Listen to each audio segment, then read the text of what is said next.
XRP는 앞으로 시간이 더욱더 지남에 따라서 유틸리티가 가장 커질 코인이 XRP라고 저는 확신을 하고 있거든요. 비트코인과 이더리움 대비해서 XRP는 현저히 저평가, 지금 사도 충분히 저는 매력적인 자산이라고 생각은 하는데 XRP에 대한 경쟁자는 없습니다. 화폐를 혁명하기 위해 세상에 나온 거고 금융을 혁신하기 위해 나온 코인이 XRP구나. 10년 정도 기준으로 한 100만 원 정도 충분히 갈 수 있지 않을까.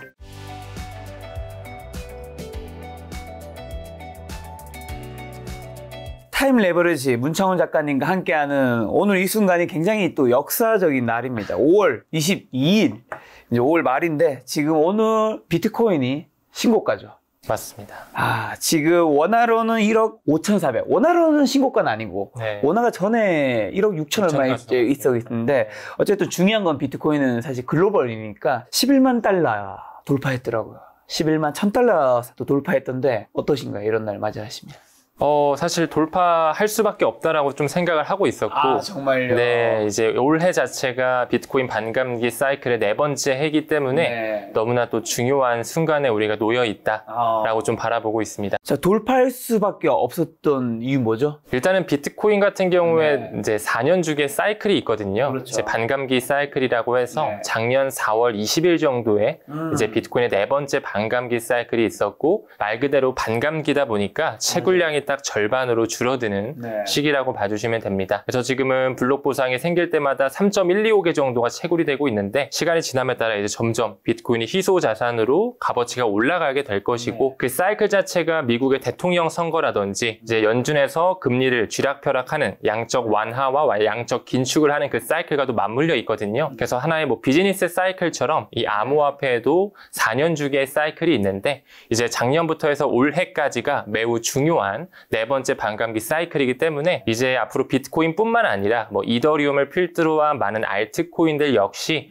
다시 한번 올타임 하이 신고가를 갱신하는 그런 한 해가 되지 않을까 바라보고 있습니다. 반감기 얘기해 주셔서 제가 또 찾아보니까 비트코인 가격이 이제 반감기 때 많이 급등을 하는데, 그게 바로 막 급등한다기보다 작년 4월이었으면 그게 한 1년 정도 지난 올해 6월부터 12월 이 사이가 정말 가장 크게 오르는 시기다. 역사적으로는 그런 패턴이었다 라고 하던데 그게 맞는 얘기예요?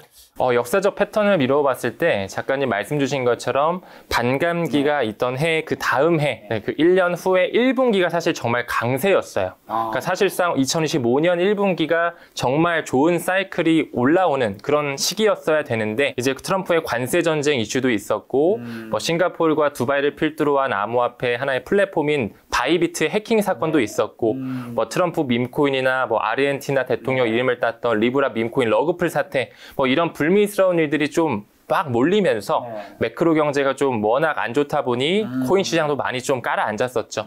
그래서 일각에서는 지금은 이제 반감기 사이클이 역사적 패턴이 깨졌다라고도 바라보고는 있는데, 저는 일단 이 시기 자체가 조금 뒤로 밀린 것일 뿐 사이클이 완전히 깨졌다라고는 좀 보기 어렵지 않을까 생각하고 있습니다. 그러면 이제 앞으로 더 오르는 이유는 좀 이따 다시 여쭤보고, 먼저 트럼프 당선되고 1억 6천만 원까지 갔던 비트코인 1억 1,000만까지 떨어졌잖아요. 원화 기준으로는. 그렇게까지 많이 떨어졌던 이유, 사람들은 어쨌든 트럼프 대통령은 코인에 친화적이고 비트코인 전략적 비축 자산을 한다고 말했는데, 그렇게까지 떨어진 이유는 뭐 관세 때문인 건가요? 그쵸. 이제 관세를 필두로 한 거시경제의 불확실성 때문이다 라고 하는 게 가장 큰 포인트라고 볼 수 있을 것 같아요.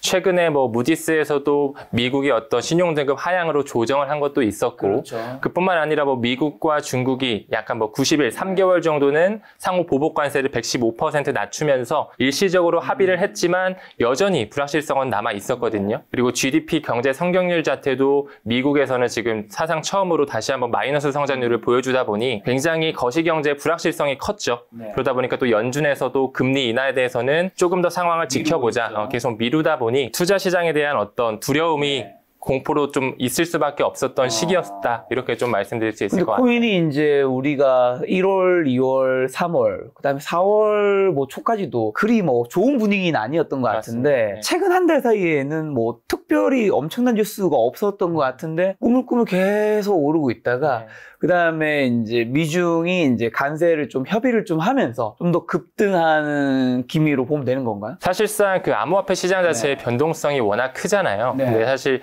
이 암호화폐 판 자체가 약간의 그 기득권 세력들, 우리가 이제 주식 투자를 하더라도 뭔가 세력들, 외국인들이 갖고 논다 이런 표현을 많이 하는데, 특히나 이제 암호화폐 판에 투자한다라는 것 자체는 월가의 탐욕에 배팅한다라고 봐주시면 되거든요. 그만큼 거시경제에 대한 어떤 불확실성을 크게 증폭시키고 개인들이 투자하지 못하게끔 분위기를 연출시킨 뒤에 그들은 뒤에서 뭐 스트래티지라든지 블랙록에서 이더리움을 매집한다든지 트럼프를 필두로 한 월드 리버티 파이낸셜에서 지속적으로 알트코인들을 모은다든지, 그러니까 한마디로 개인의 물량을 그들이 가져오는 전략을 펼친 거죠. 이제 어느 정도의 손바꿈이 이루어졌기 때문에 개인은 나가고 기관들이 어느 정도 축적을 완료했기 때문에 그들이 원하는 그 크립토 버블 시기, 네 번째 반감기 사이클이 다가올 그런 출발선 앞에 서 있다. 이렇게 좀 봐주시면 좋을 것 같아요. 자, 그럼 네 번째 반감기를 통한 이제 오르는 출발선에 와 있다면 비트코인 올해 하반기 어디까지 오를 수 있다고 보시나요? 가격적인 부분이 제가 사실 굉장히 많은 질문을 받았는데, 뭐 사실 이게 제일 궁금한 거죠. 나머지는 다 요걸 위한 배경 설명 아닌가요?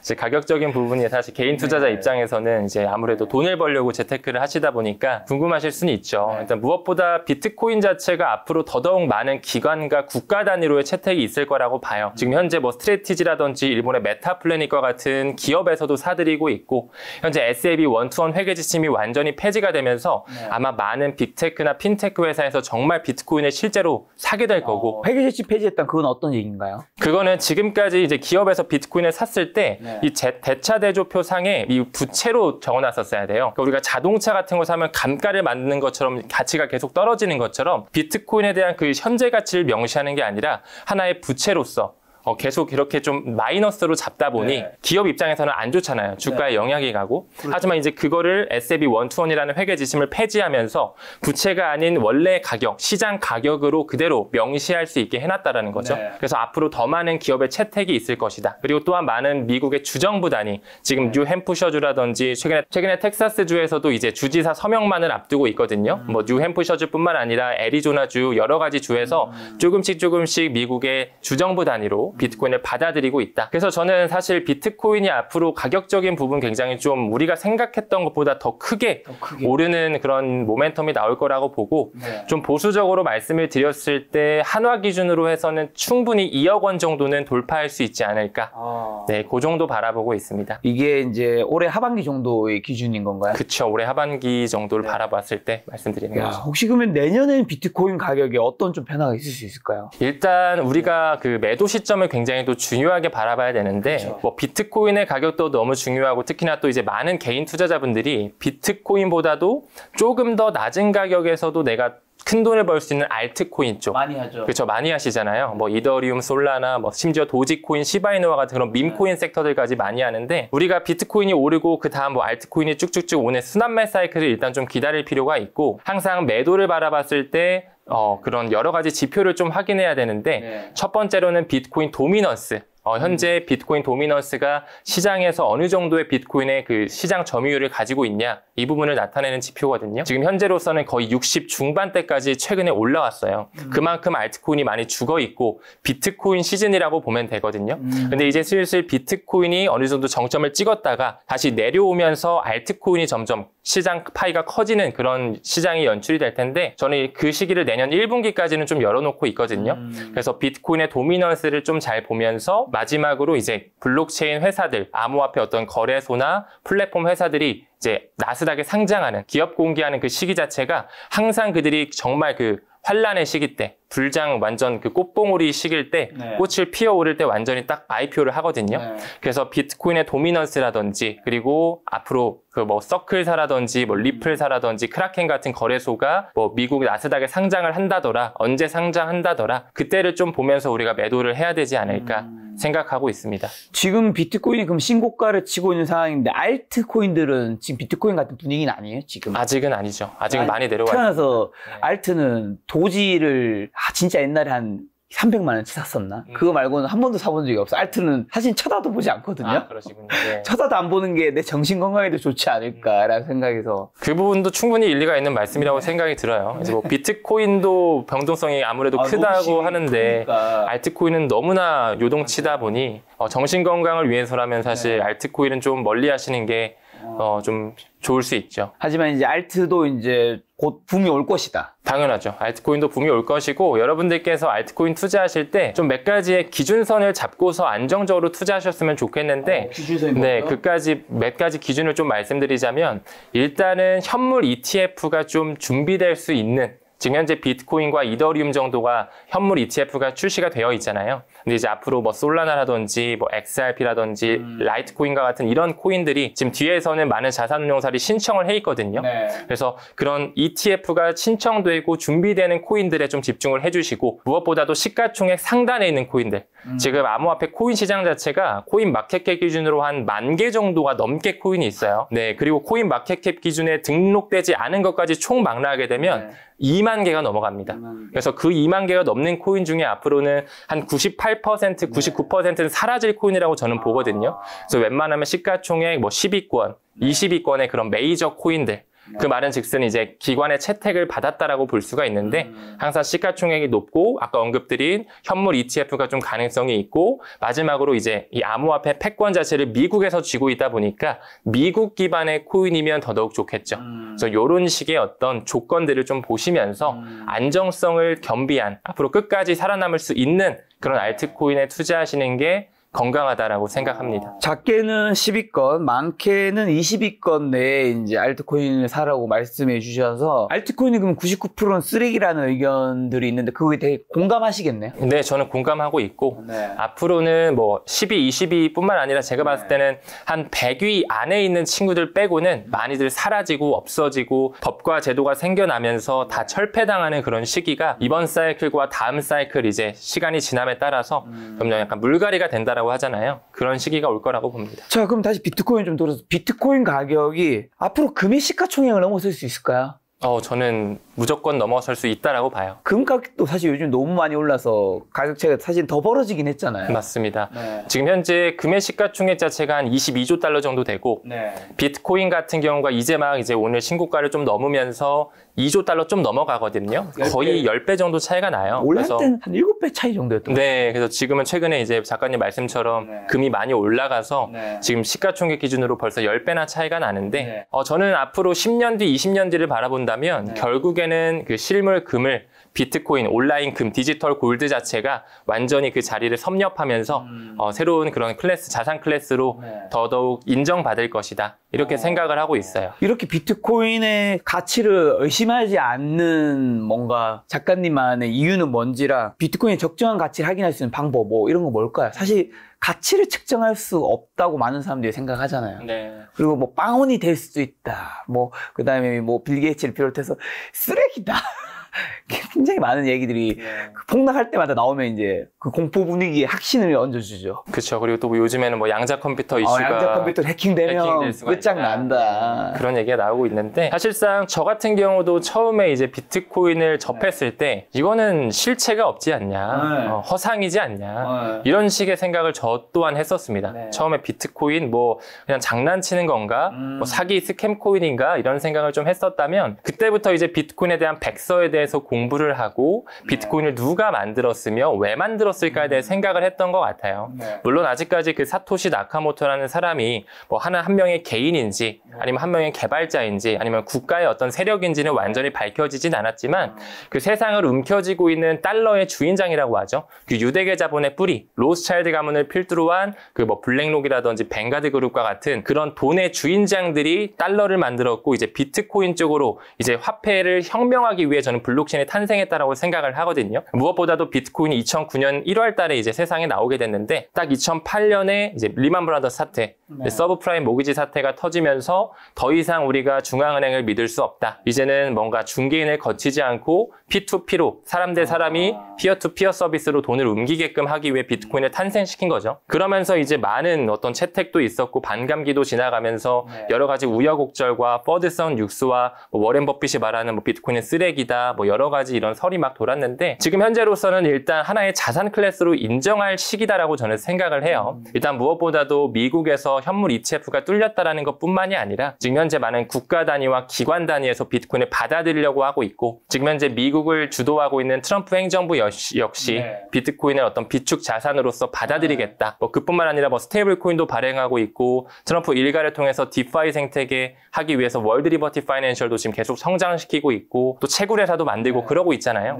그렇다 보니까 앞으로 비트코인이 더더욱 많은 기관과 국가 단위에 채택이 되면서 결국에는 저는 지금 그 IMF에서 국제통화기금에서 SDR이라고 하죠. 그 특별통화인출권, 지금 실물금이라든지 뭐 달러를 필두로 한 5대 기축통화라든지 미국의 국채 이런 안전자산들이 들어가 있는데 결국에는 거기까지 편입이 되면서 국가 단위의 포머를 일으킬 수밖에 없는 자산, 새로운 디지털 골드의 자산, 경제 패러다임이 이제 실물 경제에서 디지털 경제로 바뀌어가면서 하나의 온전한 가치 저장 수단이 될 것이라고 좀 확신을 하고 있습니다.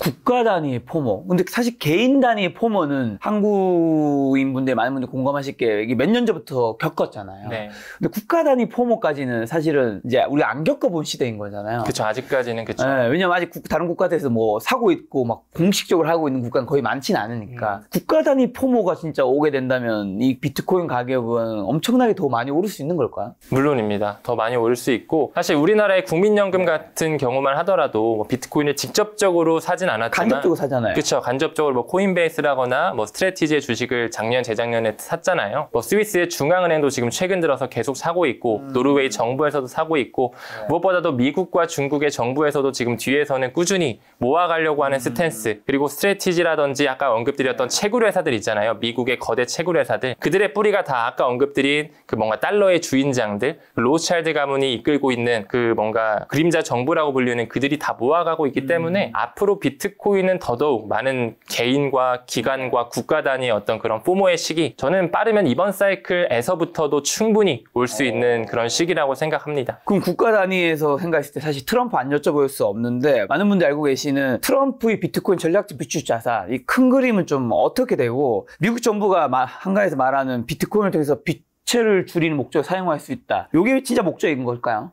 사실상 트럼프가 지금 비트코인을 받아들이려고 하는 것 자체는 이제 디지털 경제를 준비하는 과정이라고 좀 봐주시면 좋을 것 같아요. 지금까지 우리가 뭐 인터넷 닷컴 버블을 2000년대 초반에 봤고 이제 또 스마트폰의 혁명으로서 3.5차 혁명, 이제는 4차 산업혁명을 준비하는 과정에 있거든요.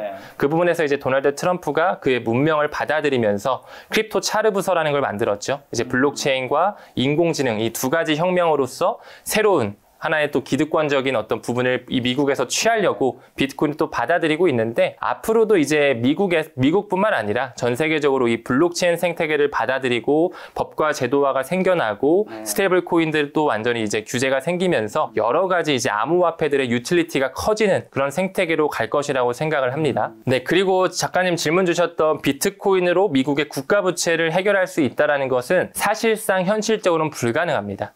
네, 왜냐하면 지금 현재 비트코인의 시가총액 자체가 아까 언급드린 것처럼 2.2조 달러 정도가 되거든요. 근데 지금 미국의 국가 부채는 36조 달러를 넘어갔습니다. 그 말은즉슨 미국에서 만약에 뭐 100만 개든 200만 개든 비트코인을 많이 가지고 있어서 비트코인 가격이 10배가 오르고 20배가 오른다 한들 그래봤자 이 미국의 국가 부채의 30% 40% 정도밖에 안 되기 때문에 현실적으로 그런 가격만 오른다고 해서 완전히 국가 부채를 해결할 수도 없는 실정이고 심지어 미국 국가 부채 지금 현재 뭐 국방비까지 넘어가면서 이자 지출 비용이 상당하잖아요. 그러다 보니까 더더욱 이 비트코인 자체는 국가 부채를 해결할 수 있는 솔루션은 아니다라고 좀 말씀드릴 수가 있을 것 같아요. 그리고 무엇보다 비트코인 자체가 또 탈중앙화적인 성격을 가지고 있기 때문에 그들이 모든 비트코인을 다 섭렵할 수는 없는 거잖아요. 개인들도 비트코인을 가지고 있을 수 있다 보니 비트코인으로 완전히 미국의 국가 부채를 해결한다는 건 사실상 뭐 수치적으로나 물리적으로나 가능성이 매우 희박하다라고 말씀드릴 수 있을 것 같아요. 너무 지나친 낙관론일 수도 있겠네요. 네, 맞습니다. 그리고 또 트럼프 일가가 비트코인 채굴업체인 아메리칸 비트코인을 출범했는데 알트코인 투자부터 채굴까지 다양한 거 하고 있는데 이런 행동 어떻게 보시나요? 일단은 이제 완전히 암호화폐 생태계를 받아들이려고 하는 거죠. 받아들이려고 하는 거고 크립토 차르부서뿐만 아니라 지금 미국의 상무부 장관이라든지 재무부 장관 역시 비트코인 현물 ETF를 직간접적으로 투자하고 있어요. 특히나 상무부 장관인 하워드 러트닉 같은 경우는 그 아들이 이끌고 있는 캔터 피츠제럴드라고 하는 투자 회사가 있거든요. 테더라고 많이 들어보셨죠? 네. USDT를 찍어내고 있는 회사인데 그 테더의 대주주이기도 합니다. 그러니까 그만큼 친암호화폐 인사들이 트럼프 행정부의 임원급으로 다 앉아있다라는 거고, 그 트럼프가 미국의 대통령을 만들어준 회사들이 바로 리플이라든지 코인베이스라든지 서클과 같은 암호화폐 회사들의 로비를 엄청나게 해놨기 때문에 그들의 영향력 하에 지금 암호화폐 생태계가 준비되어지고 있다. 그렇기 때문에 트럼프도 뭐 월드리버티 파이낸셜, 뭐 트럼프 밈코인, 멜라니아 밈코인도 찍어내고 있고, USD1이라고 하는 스테이블 코인도 지금 발행하고 있고, 아들들이랑 같이 아메리칸 비트코인이라고 하는 채굴 회사도 만들고 있고 굉장히 친화적으로 가고 있는 거거든요. 그래서 앞으로는 더더욱 법과 제도가 만들어지고 SEC에 대한 기조 변화, 지금 신임 위원장으로 폴 애킨스가 완전히 취임을 하게 됐는데 이제 점점 증권이 아닌 상품으로 간주가 되면서 완전히 활성화되는 생태계가 커지는 그런 과도기 시점에 있다라고 좀 보시면 좋을 것 같습니다. 근데 트럼프가 코인에 관련된 정책이나 뭐 하는 행동들이 뭐 괜찮은 것도 있지만 대부분 좀 정상적이지 않은 것들도 많잖아요. 자기네 일가의 그 코인을 찍어낸다든가 뭐 기타 굉장히 이해관계에 겹치는 것들이 사실은 우리 입장에서 이해가 안 되는 것들이 많은데 이게 어쨌든 우리 모두가 정상적이진 않다고 생각한단 말이죠. 그 다음에 대통령이 누가 되었을 때 트럼프처럼 코인에 친화적이고 이해관계 상충되면서 막 하진 않을 거란 말이죠. 대통령이 어쨌든 임기라는 건 정해져 있으니까 트럼프가 끝나면 이게 코인 자산에 또 굉장히 악영향일 수도 있겠네요, 당연히. 아니요. 저는 그렇게 보진 않아요. 네, 오히려 지금 도널드 트럼프가 대통령이 됐잖아요. 근데 만약에 트럼프가 안 되고 민주당이었던 카말라 해리스가 됐었다라고 해도 지금처럼 암호화폐를 비축으로 하겠다, 아니면 뭐 채굴 회사를 더 키우겠다, 시키겠다 등등의 친크립토적인 법안들을 많이 냈을 거라고 봐요. 왜냐하면 그만큼 암호화폐에서 로비 단체로서 민주당뿐만 아니라 공화당 격렬적으로 지원하고 있었기 때문에, 그리고 그 거대 기득권 세력들이 과거부터 비트코인을 만들어왔던 것 자체가 이제 이 경제에 대한 패러다임을 바꾸려고 하는 과정이기 때문에 이거는 역사적인 하나의 흐름으로 저는 바라보고 있습니다. 그래서 또 트럼프가 꼭 아니었어도 저는 이런 시기가 왔을 거라고 보고 다음 대통령 선거가 누가 됐든 간에도 더더욱 암호화폐 생태계는 커질 수밖에 없다라고 봅니다. 또 이 큰손들, 기관에서 코인을 사고 있는 것도 굉장히 중요할 텐데 비트코인 큰손이라 불리는 뭐 스트레티지라든가 뭐 캐시우드라든가 뭐 기타 그런 분들은 지금은 코인을 사고 있나요? 팔고 있나요? 공격적으로 사고 있습니다. 공격적으로? 네, 최근까지 암호화폐 시장 굉장히 안 좋았잖아요.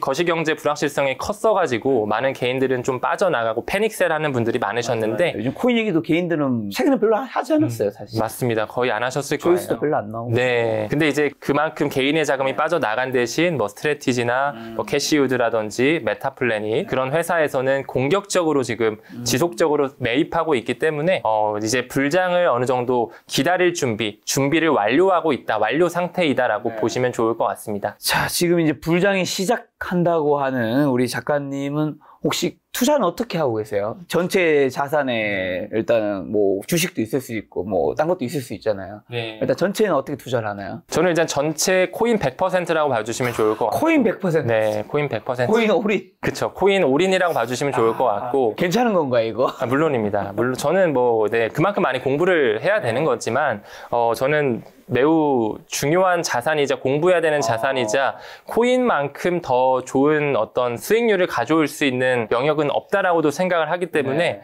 좀 진정성 있게 공부를 한다라는 가정이 있다면 저는 암호화폐 투자가 매우 지금 현재 마땅히 공부해야 될 영역이라고 생각을 하고, 대신 저도 뭐 처음 들어보는 어떤 밈코인에 투자하는 게 아니라 비트코인, 이더리움, XRP를 필두로 한 그런 뭐 ETF 준비되는 코인들, 미국 기반의 코인들, 시가총액 상단의 코인들에 지금 초점을 맞추고 있기 때문에 좀 그런 어떤 분산화 작업하면서 조금씩 수량을 넓혀가는 그런 투자 전략으로 봐주시면 되겠습니다. 그러면 지금 비트코인과 이더리움과 XRP, 리플 말씀하시는 거죠? 맞습니다. 요 세 가지가 거의 코인 자산의 90% 이상을 투자하고 있는 건가요? 그쵸. 한 80%는 될 겁니다. 그거 세 개만 해서. 네. 그럼 혹시나 이 세 가지를 투자한 이유는 있을 거잖아요. 비트코인은 뭐 우리가 다 들었으니까 알겠는데 나머지 두 개는요? 그냥 비트코인을 올인할 수도 있잖아요. 아니요. 저는 오히려 비트코인보다는 XRP 쪽에 조금 더 포션이 많은 편이고요. 1순위가 리플인가요? 맞습니다. 2순위가 그럼 뭐예요? 2순위가 비트코인이죠. 비트코인. 네. 3순위가 이더. 자, 그러면 이더는 왜 가지고 있는데요? 이더리움은 이제 앞으로 확장성을 가질 수밖에 없는 하나의 스마트 컨트랙의 플랫폼이기 때문에 많은 디앱이 이미 올라와 있을 뿐만 아니라 스테이블 코인 시장에서도 장악력이 매우 크고 지금 많은 RWA라고 하는 리얼월드 애셋, 모든 것이 자산의 토큰화하는 하나의 연결고리와 이 플랫폼 속에서 이더리움이 가장 큰 채택을 받고 있거든요. 그만큼 확정된 미래의 하나의 플랫폼으로 저는 확신을 하고 있기 때문에 이더리움도 굉장히 좀 수량을 모으면서 스테이킹까지 하고 있습니다. 리플은 저희가 따로 영상이 또 준비가 되어 있지만 그래도 가볍게 왜 리플인지. XRP는 앞으로 시간이 더욱더 지남에 따라서 유틸리티가 가장 커질 코인이 XRP라고 저는 확신을 하고 있거든요. 이제 쓰임 자체가 많을 것이라고 생각을 하는 거고 지금 시기적으로 뭐 스테이블 코인 받아들인다 이런 얘기를 하고 있지만 결국에는 CBDC에 대한 세상이 올 거란 말이죠. 지금 우리나라 뱅크 오브 코리아도 프로젝트 한강이라고 하는 CBDC 파일럿 테스트를 하고 있는데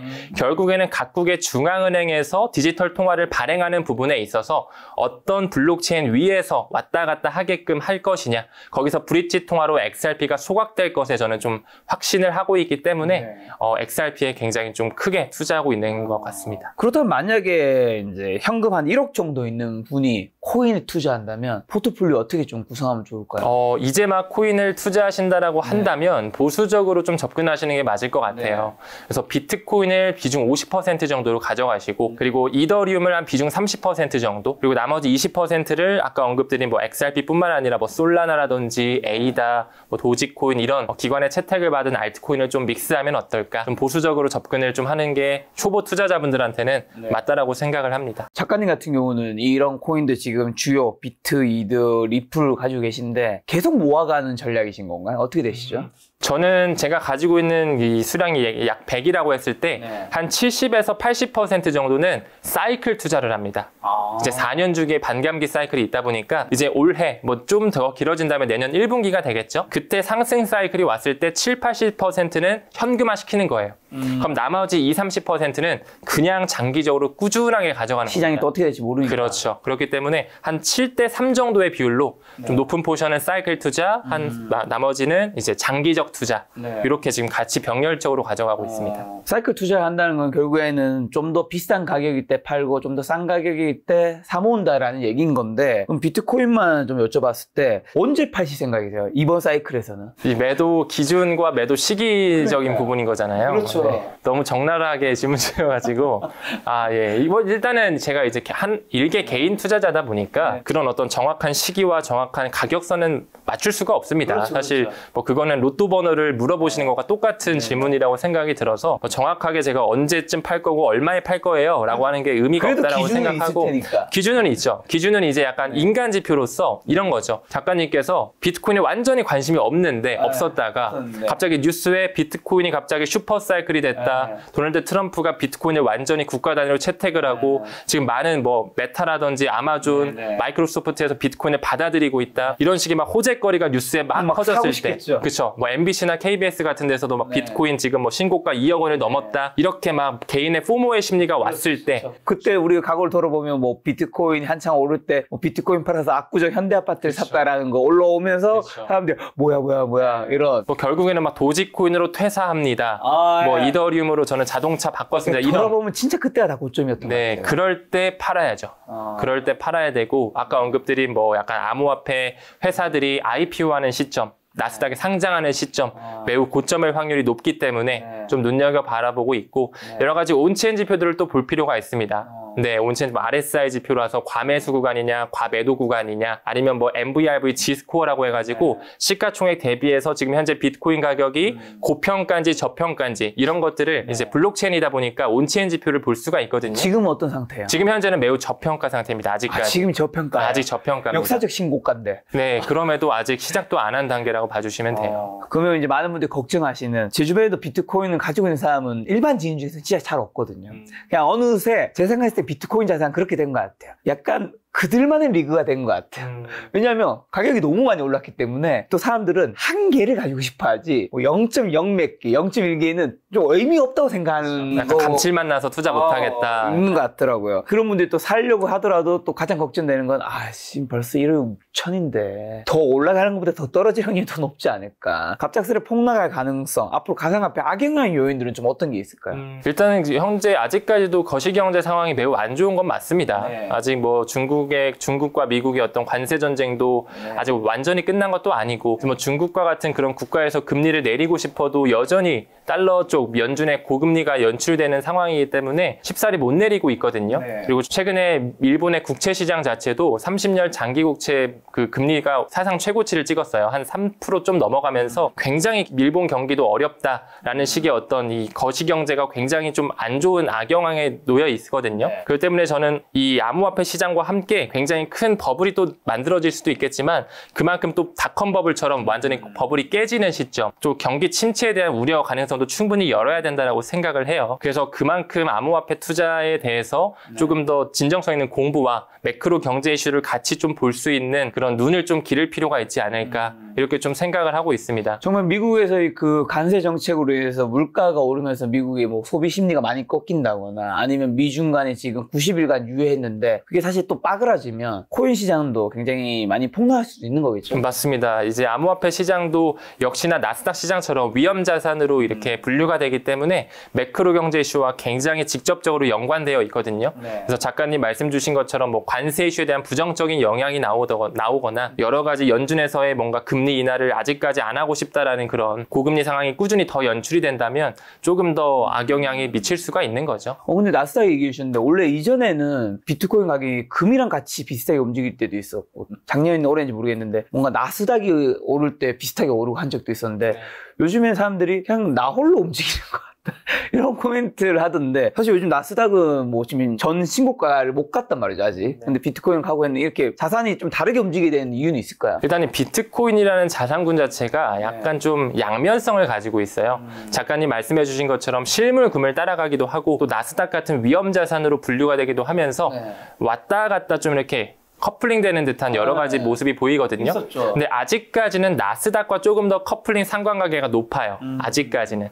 근데 또 비트코인 같은 경우는 워낙 시가총액이 꽤 높다 보니까 이제 실물금처럼 조금씩 가치 저장 수단으로의 이렇게 자산 클래스로 인정이 되는 부분도 충분히 있습니다. 그래서 저는 시간이 지남에 따라 이 비트코인 같은 경우는 실물금을 따라갈 거라고 저는 오히려 생각을 해요. 그래서 앞으로 더더욱 결국에는 코인 시장이 더 커지면서 나스닥보다는 이제 암호화폐 시장이 완전 디커플링 되는, 그러니까 나스닥은 떨어지는데도 불구하고 암호화폐 시장만 올라갈 수 있는 산업의 그런 패러다임이 바뀌기 때문에 앞으로 이 시장 캐파가 커지는 이 시점, 지금 굉장히 초기 시점이잖아요. 매우 투자하기에 공부하기에 좋은 순간이라고 바라보고 있습니다. 작가님께서 비트코인과 이더리움과 리플에 굉장히 많은 투자를 한다고 말씀해 주셨는데 그중에서 1순위가 리플이라고 말씀하셔서 사실 저는 리플에 대해서 정말 전혀 모릅니다. 리플을 사본 적도 없고 쳐다본 적도 없으니까요. 하지만 시청자가 관심이 있다면 또 여쭤봐야 되니까 리플은 어떤 자산인가요? 그리고 특히 한국에서 인기가 많다고 들었는데 왜 그런가요? 일단 알트코인이 한국에서 인기가 많죠. 네, 작가님께서 말씀 주신 것처럼 비트코인은 너무 많이 올라서 부담되잖아요. 손이 잘 안 가고 뭔가 막 10개씩 20개씩 사고 싶은데 뭐 1억 5천, 1억 6천이 넘어가는 가격대다 보니까 인간의 심리상 뭐 알트코인 쪽으로 또 손이 갈 수밖에 없게 되는 것 같아요. 그러면서 자연스럽게 한국인들이 리플 XRP에 대한 코인에 좀 관심을 가졌지 않았나라고 생각을 하고 투기 심리랑 좀 이어진 부분이 그렇죠. 어떻게 보면 좀 탐욕, 개인의 탐욕과도 연결이 돼 있는 거죠. 근데 이제 XRP 같은 경우는 정말로 그 블록체인의 어떤 본질을 하려고 태어났다라고 봐주시면 좋을 것 같아요. 이제 비트코인이 더 이상 중앙은행을 믿지 못해서 개인 간의 디지털 거래를 하기 위해 나온 건데 사실상 비트코인은 굉장히 이 블록 크기 자체가 1MB로 제한이 되어 있기 때문에 거래를 했을 때 심지어 뭐 우리가 업비트에서 바이낸스 계좌로 옮길 때 해외 거래소로 비트코인을 옮겨보시면 시간이 매우 오래 걸리고 수수료도 매우 비쌉니다. 그러니까 그만큼 어떤 가치 저장이나 척도의 역할은 잘 하되 이 교환 수단의 역할을 못하는 거죠. 한마디로 그래서 실물금과 비트코인을 견주어야 된다. 가치 저장 수단으로 봐야 된다. 이렇게 보는 거고 XRP는 그 실질적인 활용을 하기 위해 나온 하나의 코인이 바로 리플 XRP라는 코인이에요. 수수료가 굉장히 저렴하고 국제결제 송금에 굉장히 굉장히 탁월한 그런 메커니즘을 취하고 있다. 이렇게 좀 간단하게 말씀드릴 수 있을 것 같습니다. 제가 간단히 말씀해 주셨으면 이제 더 자세하게 또 여쭤봐야 되니까 그럼 비트코인 이더리움과 비교했을 때 리플이 더 좋다고 보시는지랑 리플의 기술력이 가상자산 시장에서 선도할 잠재력이 있다는 근거는요? 그 밖에 일단 비트코인과 이더리움과 XRP 이 세 가지가 메이저 코인으로 항상 우리가 탑3로 딱 꼽잖아요. 리플이 몇이에요? 시총수 시총 지금 3위권입니다. 아 리플이 3위나 돼요? 네, 리플 3위예요.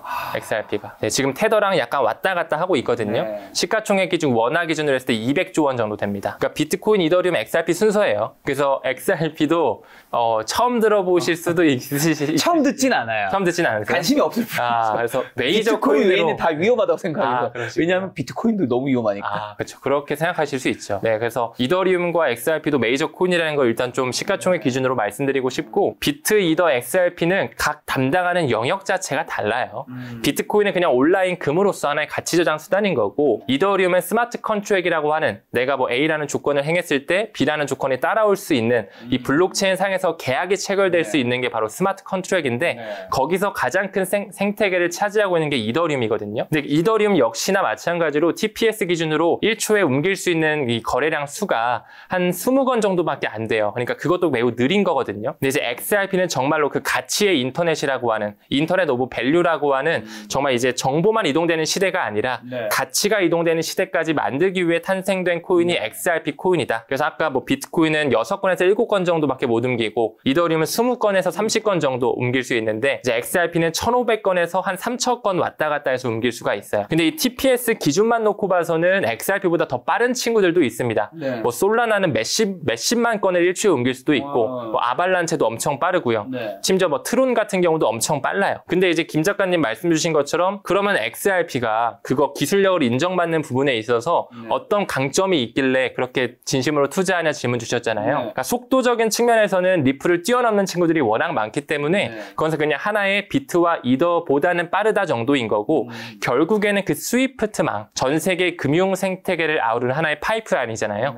각각의 은행들이 다 스위프트 코드가 있는데, 지금 현재 스위프트망 자체가 굉장히 비효율적입니다. 중개은행도 거쳐야 되고, 환전은행도 거쳐야 되고, 뭐 수치 수수료도 내야 되고, 우리나라에서 뭐 미국 같은 데 보내는 건 뭐 금방금방 어플로 보내지만, 뭐 아프리카나 뭐 짐바브웨 같은 나라로 돈을 보낸다라고 한다면 굉장히 많은 곳을 경유해서 가야 되고, 또 노스트로와 보스트로라는 계좌를 통해서 예치금으로 많이 또 유동성 문제가 있거든요. 그러니까 그런 것들을 해결하기 위해서 지금 스위프트, 그 전 세계의 하나의 금융망을 담당하는 그 비영리 재단에서 새로운 블록체인을 받아들이기 위해 준비하고 있는 표준이 있거든요. 그게 이제 ISO 20022라고 하는 표준이에요.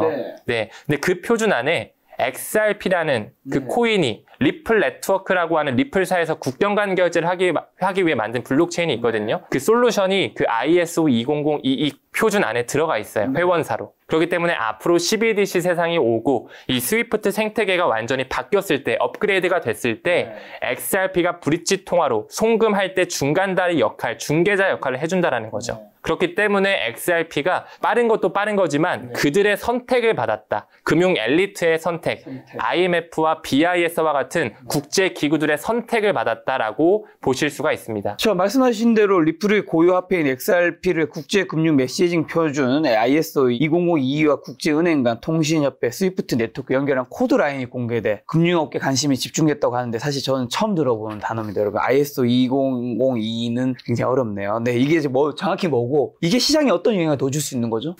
이게 뭐냐면 일단 ISO가 뭐냐면요, 국제 표준화 기구예요. 하나의 뭐 표준을 제정하는 곳이다. 우리가 뭐 콘센트를 꽂을 때도 110V가 있고 220V가 있고 각 국가마다 다르잖아요. 표준이. 그런 것처럼 뭐 콘센트의 표준을 만드는 것처럼 이 금융망에도 표준이 있습니다. 2022 전에는 15022였어요. 근데 이제 2004년도에 ISO 2022가 출범이 되면서 이제 블록체인을 여기다 탑재해가지고 스위프트 전 세계 은행망의 새로운 표준으로 업그레이드가 되는 과정에 있는 거예요. 근데 그게 완전히 공존되는 시기 자체가 올해 11월 22일입니다. 올해 연말 정도로 봐주시면 되겠죠. 그러니까 한마디로 지금까지는 15022 이 전 거를 썼다면 이제는 새로운 20022 이 금융에 대한 표준을 쓴다라는 거예요. 아, 그때부터 확정인 거예요? 예정인 거예요? 확정인 거예요. 확정. 2004년도부터 그게 천천히 지금 파일럿 테스트 과정에 있는 거고 블록체인을 탑재한 이 스위프트망이 바뀔 준비가 되어지고 있는 거예요. 그래서 올해 연말이 지나면서는 이제 완전히 블록체인이 탑재된 어떤 금융 솔루션이 우리 앞에 펼쳐지게 되겠죠. 근데 이제 그 안에 리플 네트워크라고 하는 리플사에서 만든 이제 국경 간 결제 솔루션이 들어가 있다라는 거죠. 그러면 거기에 들어가 있기 때문에 리플에 큰 호재가 된다라는 거면 다른 코인은 안 들어가 있는 거예요? 딱 두 가지 코인 들어가 있거든요. 첫 번째가 XRP, 그러니까 리플 네트워크가 들어가 있고 두 번째가 스텔라 재단, 스텔라 개발 재단이라고 해서 스텔라 재단은 또 리플사의 초기 개발자가 2014년에 나와서 만든 재단이에요. 그래서 XLM이라고 하는 코인인데 그 두 가지 코인이 ISO 2002를 준수하는 것뿐만 아니라 회원사로 리플 네트워크와 스텔라 재단이 들어가 있어요. 그렇기 때문에 앞으로 CBDC 세상에 왔을 때 리플과 스텔라 루멘 이 두 가지 코인이 이제 도매용에서는 XRP가 쓰이고 소매용 CBDC에서는 XLM, 스텔라 루멘이 쓰이고 각각의 영역이 나눠져 있는 거죠. 근데 우리가 그 많은 분들이 알고 계시는 비트와 이더가 여기에 못 쓰이는 거는 어떤 이유가 있는 건가? 아니면 아까 전에 옮길 수 있는 단위가 너무 작아서 그런 건가요? 비트와 이더는 이렇게 뭐 가치를 교환하는 부분에는 적합하지가 않아요. 적합하지 않아요. 기술적으로도 적합하지도 않고 그들은 그들의 생태계를 구현을 하는 거죠. 근데 이제 XRP와 같은 그런 친구들은 이 국제 송금망을 바꾸기 위해 나온 코인들이에요. 거기서 이제 채택을 받은 코인들인 거죠. 자, 그럼 그동안 리플 가격이 좀 지지부진했던 이유랑 올해 리플을 주목해야 되는 건가요? 올해가 너무 중요한 해라고 생각합니다. 올해 아까 이것 때문에? 이제 ISO 2002의 탑재 시기도 있죠. 스위프트의 공존의 시기도 있고 이제 연준에서도 이 코드를 받아들입니다. 7월 중순에. 연준에서 받아들인 건 확정인 거예요? 확정입니다. 원래 올해 3월 10일 날 받아들이기로 예정이 돼 있다가 연기됐어요. 7월 14일로. 그렇기 때문에 이제 연준에서 새롭게 고안한 페드나우 서비스가 있거든요. 그러니까 연준에서 이제 자금이체 할 때 미국 은행끼리의 어떤 자금이체를 새롭게 하기 위해 페드나우 서비스를 만들었는데 이제 거기 안에 페드와이어 펀드 서비스 안에 이제 ISO 2002가 들어간다라는 것이죠. 그 말은즉슨 XRP를 활용하면서 돈을 이동시키겠다라고 저는 해석을 하고 있는 거고요. 야, 뭐 리플 사고 싶다는 펌프질이 계속 오는데 지금 리플 얼마죠? 지금 한 3,000원대 초반대 하고 있습니다. 원화 기준 3,000원대 초반. 네, 원화 기준 3,000원대 초반, 달러 기준 한 2.2달러 정도 하고 있네요. 2.2달러, 2.3달러. 네, 3,000원 초반에 2.2달러. 자, 그렇다면 지금 리플, 사실 저희 주변에 비트코인도 없는 사람 수북한데 리플 없는 사람 더 많겠죠, 당연히. 리플 없는 분들이 지금 리플 사기 좋은 타이밍인지랑 또 가장 중요한 하반기 리플의 가격 전망은 좀 어떻게 될까요, 그러면? 네, 일단 많은 분들께서 XRP가 이미 많이 올랐다. 이미 많이 올랐다라는 말씀을 많이 하세요. 그러니까 왜 그 말씀을 하시냐면 원래 작년까지만 하더라도 XRP가 600원, 700원 했거든요. 작년까지. 도널드 트럼프 당선되기 전까지. 그러다가 갑자기 작년 연말에 트럼프가 당선되면서 XRP가 갑자기 확 올랐어요. 그래서 4,000원, 거의 5,000원까지 갔다가 지금 다시 이제 3,000원대를 보여주고 있습니다. 그렇다 보니까 이제 개인 투자자 입장에서는 이 친구 동전에 있다가 지금 3,000원대면 이미 다 올랐네. 많이 올랐죠. 매력적이지 않네. 라고 생각하실 수 있겠지만 조금 더 이 암호화폐 차트를 길게 놓고 보면 비트코인과 이더리움 대비해서 XRP는 현저히 저평가, 현저히 그들이 눌러왔습니다. 그러니까 한 가지 예시로 좀 들어보자면 2017년도, 18년도 패턴이 이제 두 번째 반감기 사이클이거든요. 세 번째 반감기가 이제 2020년, 21년도였던 거고 이제 4년 사이클 주기가 있는 거잖아요. 근데 17년 기준으로 봤을 때 비트코인의 최고가가 한 2천만 원 중반선 정도였어요. 근데 지금은 어쨌든 뭐 1억 중반이니까 많이 올랐죠. 이더리움도 2017년도 정도의 기준 최고가 기준이 한 1,400달러 정도, 한 200만 원 초중반대 정도였어요. 근데 지금 뭐 어쨌든 300만 원 중반대고 저번 사이클 때 거의 600만 원 가까이 갔잖아요. 이더리움도 지금 많이 저평가되어 있긴 합니다. 하지만 XRP 같은 경우는 2017년도의 고점이 5,000원 정도였어요. 한화 기준 대략. 그때 비쌌네요? 그때 은근히 비쌌죠, 그렇죠? 근데 지금 몇 년이 지났음에도 불구하고 3,000원에 내려와 있다는 것은 그만큼 많이 눌려있고 저평가되어 있다는 거죠. 눌려있는 이유도 있는 거 아닌가요? 그렇죠. 눌려있는 이유도 있죠. 저는 어떻게 생각하냐면 XRP 자체가 이제 금융 생태계를 완전히 바꿀 수 있는 유틸리티 코인이기 때문에 SEC라고 하는 미국 증권거래위원회로 2020년도 말부터 일부러 리플사를 증권성 심의에 휘말리게 하면서 눌러놨습니다. 그러면서 이제 리또 속이라는 말이 엄청 활성화됐었거든요. 리플에 또 속냐라는 뜻이에요. 그러니까 호재가 이렇게 많은데 왜 리플의 가격이 안 오르냐? 왜 계속 동전 가격에 머물러 있냐? 이런 식의 얘기가 한창 있었죠. 작년까지만 하더라도. 근데 지금은 이제 그나마 뭐 3,000원대까지 좀 올라왔다 보니까 조금은 이제 리또속이라는 얘기는 안 나오고 있지만 말씀드리는 요지는 굉장히 XRP는 저평가되어 있다는 거죠. 17년도 대비했을 때 비트와 이더는 다 올라와 있는데 XRP는 아직까지 내려와 있다는 거죠. 그래서 우리가 XRP를 지금 사도 충분히 저는 매력적인 자산이라고 생각은 하는데 웬만하면 한 번에 많은 돈을 넣으시기보다는 좀 공부하시면서 이 달러 코스트 에버리징이라고 하죠. 달러 비용 평균법, 분할 매수를 통해서 조금씩 수량을 축적해 나가시는 걸 좀 권장드리고 싶습니다. 아까 전 비트코인은 올해 하반기에 2억은 돌파할 거라고 얘기해 주신 것 같은데 리플은요 그러면? 가격적인 부분을 참 자신있게 잘. 진짜 모르면 여쭤봐야죠. 예. 저도 뭐, 그거는 뭐, 예. 그거 모르면 여쭤보러 있는 채널 김 작가. 그렇군요. 예. 가격적인 부분은 뭐 개인의 의견이기 때문에 그렇죠. 그냥 참고만 좀 해주시면 맞습니다. 좋을 것 같고요. 아까 비트코인도 제가 이제 보수적으로 2억 원 정도 선을 말씀드린 거잖아요. 그게 보수적인 거예요? 보수적으로 저는 말씀드린 거예요. 보수적으로. 보수적인 게 아니면 얼마예요? 로또 번호를 모르잖아요, 제가. 그렇죠. 네. 그래서 XRP도 뭐 올해 하반기를 한번 기준으로 봐서 보수적으로 말씀드리면 최소 10,000원 정도는 넘어갈 수 있지 않을까. 10,000원? 네, 10,000원 정도는 넘어갈 수 있지 않을까. 지금 3,000원인데. 지금 한 3,000원 정도죠. 3,000원 정도죠. 그 정도는 충분히 넘어갈 수 있지 않을까 생각하고 있습니다. 지금부터 거의 3배 정도 오르는 거네요. 네, 그쵸. 그럼 아까 전에 말씀해 주신 그 SEC와 리플이 공동 합의서를 제출하고 리플에 대한 가처분 명령 해제와 함께 벌금 감액을 요청했다고 하는데 저는 사실 이 사건이 뭔지를 몰라서 일단 그 사건이 정확히 좀 어떤 내용인가요? 그러니까 XRP가 증권이다라고 해서 이제 2020년도에 이제 제이 클레이튼이라고 하는 SEC 위원장이 리플사를 기소하고 이제 딱 임기를 마쳤거든요.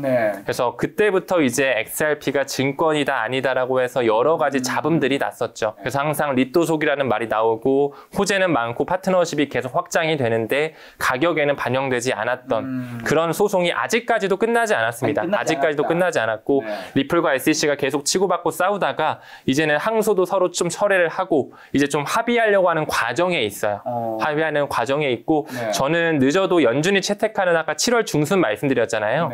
그 정도 시점을 전후로 해서 좀 완전히 합의로 좀 마무리되지 않을까 생각하고 있습니다. 거기 뭐 토레스 판사의 승인이 나오지 않을 확률도 있을까요? 지금 최근에 이제 토레스 판사가 이 항소에 대한 어떤 철회를 기각했어요. 그러니까 이제 SEC와 리플이 이제 그만 싸우고 이제 우리는 화해하겠다라고 이제 요청서를 냈는데 법원에서 토레스 판사가 이거는 내가 안 돼 기각했어. 근데 이 기각한 이유가 XRP가 증권이어서 기각한 게 아니라 이거는 절차 자체가 형식상 잘못됐다. 너무 약식으로 간결하게 돼 있기 때문에 조금 더 절차를 보완해가지고 다시 가져와. 그러니까 한마디로 시간 끌기를 좀 한다라고 보는 거죠. 그래서 결국에는 한두 달 안쪽으로는 좀 리플과 SEC의 소송은 좀 종결되지 않을까, 합의로 마무리되지 않을까 생각하고 있습니다. 그럼 그 소송이 잘 정리가 되면 리플의 큰 상승이 그때부터는 또 일어날 수 있는 건가요? 소송이 끝나면서 상승이 이루어지기 본다라기보다는 이제는 XRP를 전통금융에서, 이 레거시 금융에서 완전히 채택할 수 있는 스위치를 켰다. 이렇게 좀 봐주시면 좋을 것 같아요. 지금까지는 SEC에 계속 눌려있다 보니까 불법으로 이제 증권을 판매했다라고 눌렸다 보니까 많은 트레이드파이에서 이제 선택을 못했다면 이제는 완전히 규제에 대한 명확성이 오게 됐을 때 이제 ISO 20022와 함께 많은 레거시 금융에서 채택이 이루어지겠죠. 그러면서 이제 블랙록에서 XRP 현물 ETF를 신청하는 움직임 기대할 수 있지 않을까 생각하고 있습니다. 현물 ETF 말씀해 주셔서 그러면 리플이 알트코인 중에서는 가장 높은 유동성을 갖추고 있기 때문에 제일 먼저 현물 ETF 승인받을 가능성이 크다고 하는데 실제 가능성이 있나요? 지금 현물 ETF가 비트코인이랑 이더리움까지 되어 있나요? 네, 맞습니다. 비트코인이랑 이더리움만 되어 있죠. 충분히 저는 가능성이 있다고 생각하고 일단은 XRP뿐만 아니라 현재 솔라나랑 라이트코인과 같은 그런 메이저 코인들이 많은 자산운용사에서 현물 ETF 신청은 해놨어요. 지금 SEC에서 아직 아니야, 아직 우리 좀 더 봐야 돼, 심사를 조금 더 해볼게, 고려해볼게 이런 식으로 시간 끌기를 하고 있거든요. 근데 이 파이널 데드라인을 봤을 때 올해 10월 중하순 정도로 지금 파이널 데드라인이 되어 있어요. 그러니까 그때까지 SEC가 미룰 수가 있고 그때가 지나가면 이제 SEC도 결정을 해야 되는 거죠. 그래서 저는 개인적으로 올해 4분기 정도에 XRP뿐만 아니라 뭐 솔라나라든지 라이트코인과 같은 이런 알트코인 현물 ETF가 또 세상에 나오게 될 것이다. 그러면서 이제 알트 시즌이랑 같이 또 병합이 되겠죠. 그때 승인되지 않을 가능성은 없나요? 가능성도 있죠. 뭐 시기가 조금 더 미뤄진다거나 뭐 특정한 이슈를 통해서 뭔가 거절이 한 번 더 일어난다거나 할 수도 있는 건데 높은 확률로 올해 4분기 안에는 좀 볼 수 있지 않을까 생각을 하고 있고, 그리고 리플의 CEO 브래드 갈링 하우스 역시 XRP 현물 ETF를 올해 안에는 좀 볼 수 있지 않을까 이런 의견을 또 전달한 바가 있기 때문에 좀 신빙성 있게 저는 바라보고 있습니다. 그럼 만약에 그 현물 ETF가 승인이 되지 않으면 그 리플의 가격의 상승은 좀 다음 사이클을 좀 기다려야 되는 걸까요? 아니요. 저는 뭐 이번에 XRP가 꼭 아니더라도 네네. 항상 그 순환매 사이클이라는 게 있기 때문에 암호화폐는 그러니까 비트코인이 먼저 가고 이더리움 가고 라지캡들 쭉 간 다음에 미들캡, 스몰캡, 밈코인까지 이렇게 한번 순환매 사이클이 쭉 돌거든요.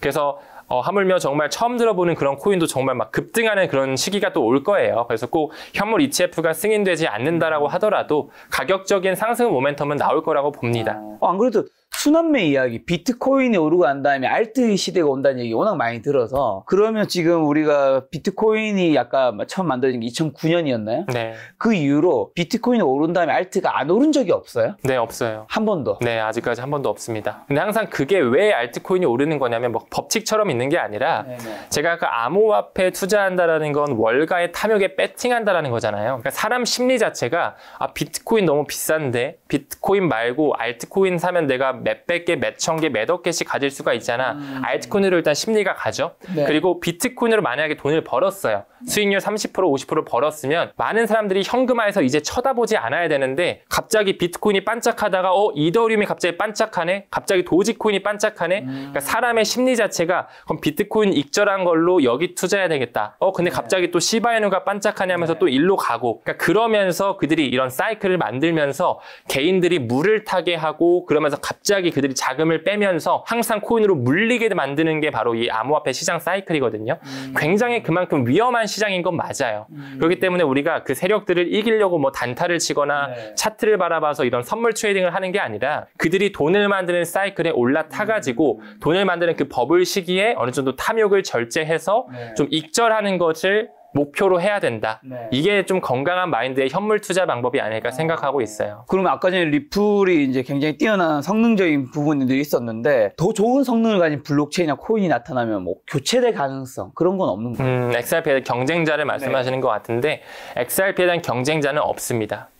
네, 없어요. 근데 하지만 이거는 확실하게 말씀드릴 수 있어요. XRP 하나로 모든 금융을 섭렵하면서 금융 생태계가 XRP 코인 하나로만 다 통합된다? 아닙니다. 아니다. 아까 언급드린 것처럼 XLM이라고 하는 스텔라 루멘 그 친구들이 뿌리가 같아서 도매용과 소매용을 이루고 있고 또 하이브리드 블록체인을 담당해서 솔라나와 이더리움의 그런 스마트 컨트랙을 연결해주는 XDC 심핀 네트워크라는 친구도 있고 은행 내부만 거래를 할 수 있게끔 JP모건에서 준비한 오닉스 블록체인이라고 있어요. 그들도 과거부터 JPM이라고 하는 스테이블 코인을 만들어가지고 TCN이라고 하는 자기 자체만의 블록체인을 통해서 은행 내부만 결제, 이제 우리가 고급 용어로 레포라고 하거든요. 판매 조건부 채권 매매 거래. 그러니까 은행끼리 채권을 왔다 갔다 기간 조정에 맡겨서 하는 그런 거래 자체도 이제는 온체인화 돼가지고 블록체인으로 거래가 되게끔 하는 게 또 이 JP모건에서 만든 키네틱스거든요. 그러니까 그런 식으로 영역이 각각 나눠져 있는 거예요. 그러니까 XRP는 도매용 CBDC, 스텔라루멘은 소매용 CBDC,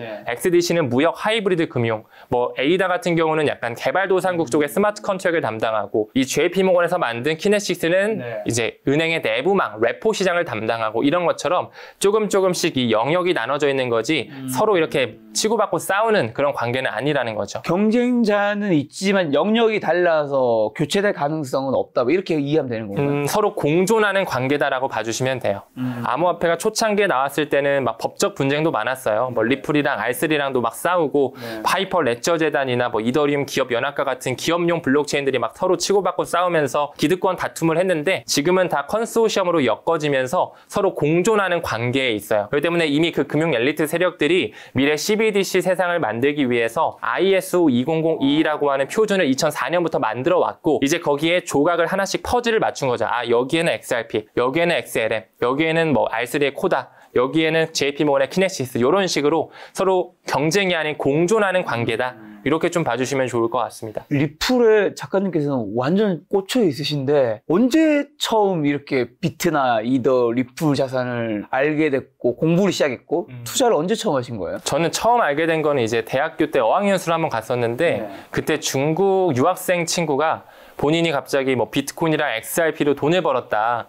그런 얘기를 해줘. 그때가 2017년도였거든요. 2017년도 때 그때 처음 들었을 때는 이제 작가님이랑 똑같았어요. 아, 얘 사기꾼 아닌가? 비트코인 그거 허상 아닌가? 실체가 없잖아. 사토시 나카모토가 누군지도 모르잖아. XRP 그때 처음 들어봤거든요. 아, 사기구나. 중국인 친구 말을 믿으면 안 되겠다. 그러면서 이제 저는 그때 쳐다도 안 봤죠. 네, 투자는 언제 시작한 거예요? 투자는 2020년도에 제가 3년의 시차가 있었군요. 네, 3년의 시차가 있었고 그때 이제 이더리움에 대한 채굴장을 운영하면서 직접 채굴장을 네, 채굴장을 운영하면서 그때 이제 이더리움에 대한 공부가 조금씩 되고 하지만 이제 이더리움이 포우에서 포스로 전환이 되면서 채굴이 안 되게 됐고 그때 당시에 뭐 FTX의 파산이라거나 권도용을 필두로 한 우리나라의 테라 루나 사태가 터지면서 채산성이 안 좋고 시장이 붕괴되니까 저도 이제 채굴장 사업을 접게 됐죠. 근데 그러면서 이제 저도 오기가 생기면서 아, 이거를 한번 내가 채굴장 비록 잘 안 됐지만 제대로 한번 공부해서 투자해봐야 되겠다. 내가 이더리움을 채굴했다면 진짜 비트코인부터 제대로 공부해보자. 그래서 이더리움, 비트코인 공부하고 그 다음에 XRP를 공부했어요.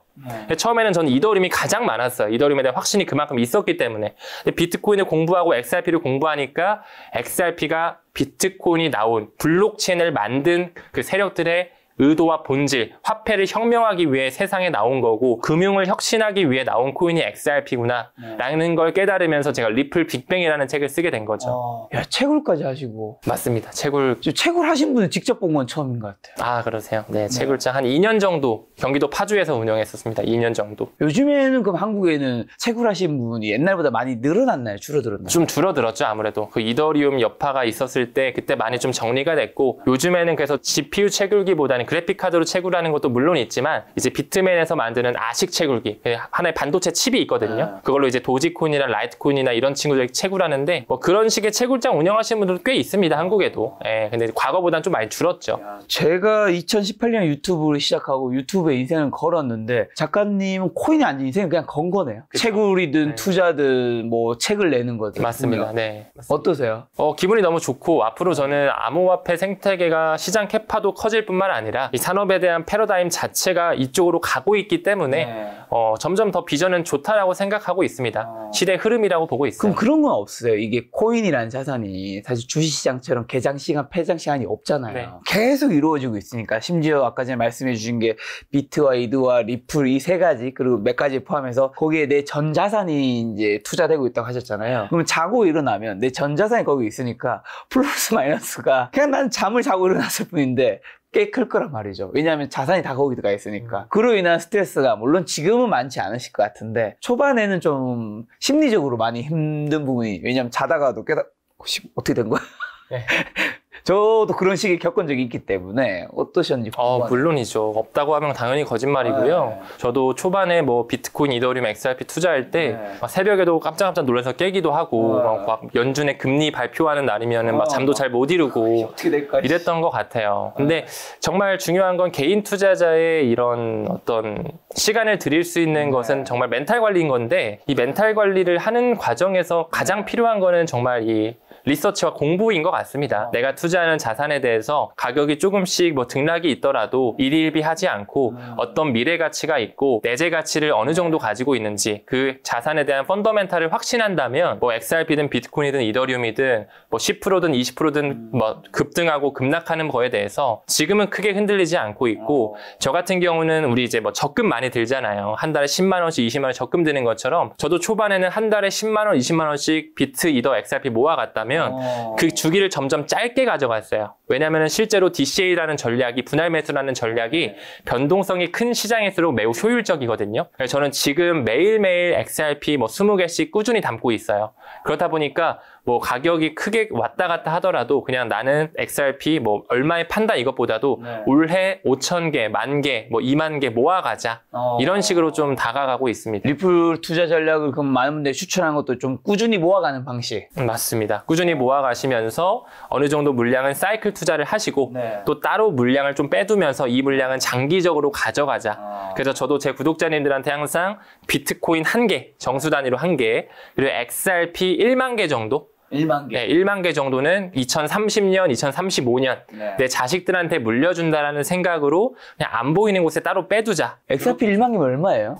XRP 1만 개면 지금 한 3천만 원 좀 넘어가겠네요. 3천만 원 좀 넘어가는 돈이죠. 그럼 리플 어느 정도 부여하면 재정적인 자유를 달성할 수 있을까요? XRP요? XRP 저는 일단 뭐 5천 개에서 1만 개 정도만 정말 10년 이상 가져갈 수 있는 내공이 있으시다면 충분히 이렇게 좀 효도할 수 있는 자산 클래스가 될 것이라고. 5천 개에서 1만 개 이상. 네. 1만 개만 가지고 있어도 XRP 지갑이 지금 650만 개가 넘거든요. 전 세계로 봤을 때. 거기에 상위 5% 정도 돼요. 1만 개만 가지고 있어도. 그래서 그 정도만 우리가 좀 장기적인 물량으로 좀 빼놓고 네. 나머지는 일단 우리가 재테크를 돈 벌려고 하는 거잖아요. 용돈벌이로 하려고 하는 거니까 사이클에 좀 맞게 급등했을 때 조금씩 탐욕을 절제해서 분할로 파는 거 연습하면서 좀 암호화폐 투자도 이어가시는 게 어떨까? 그러면 이제 아까 전에 초기에 올해 비트코인은 올해 2억 보수적으로, 그 다음에 장기적으로, 아주 장기적으로 금값만큼 갈 수 있다고 이제 전망하셨는데, 리플은 장기적으로는 어떻게 좀 보시나요? 이건 XRP는 장기적으로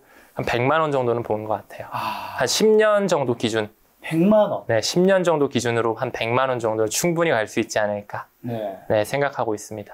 그러니까 그만큼 장기적으로 가져가기에 매력적인 자산이고 그만큼 금융권에서 실질적으로 쓰이는 코인이기 때문에 지금 뭐 3,000원인데 어떻게 100만 원 말도 안 되는 소리다라고 보실 수는 있겠지만 어떻게 보면 100만 원도 저는 보수적인 지표라고도 생각 들 정도로 굉장히 내재 가치가 탄탄하고 앞으로 더 급부상할 수밖에 없는 코인이다라고 생각하는 게 바로 저는 XRP입니다. 그리고 또 요거는 제가 잘 모르는 거 한번 여쭤보면, 리플이 스테이블 코인 RLUSD를 담보 자산으로 활용해 금융시장 공략에 나섰다고 하는데, 이게 뭐고 본격적으로 금융시장에 진출한 신호로 봐야 하는 건가요? 그렇죠. 이제 계속 물밑 작업은 이루어졌고 아직까지 리플과 SEC에 대한 소송이 완전히 끝나지 않았다 보니까 어떤 그런 전통 금융에서 받아들였다라고 하는 그런 기사들이 수면 위로 안 떠오르는 것 뿐이거든요. 사실상 뱅크 오브 아메리카도 리플사랑 파트너십 관계에 있어요. 그리고 리플의 초기 투자자만 미뤄보더라도 이미 비트코인을 만든 그 세력들, 연준을 만든 세력들과 동일하거든요.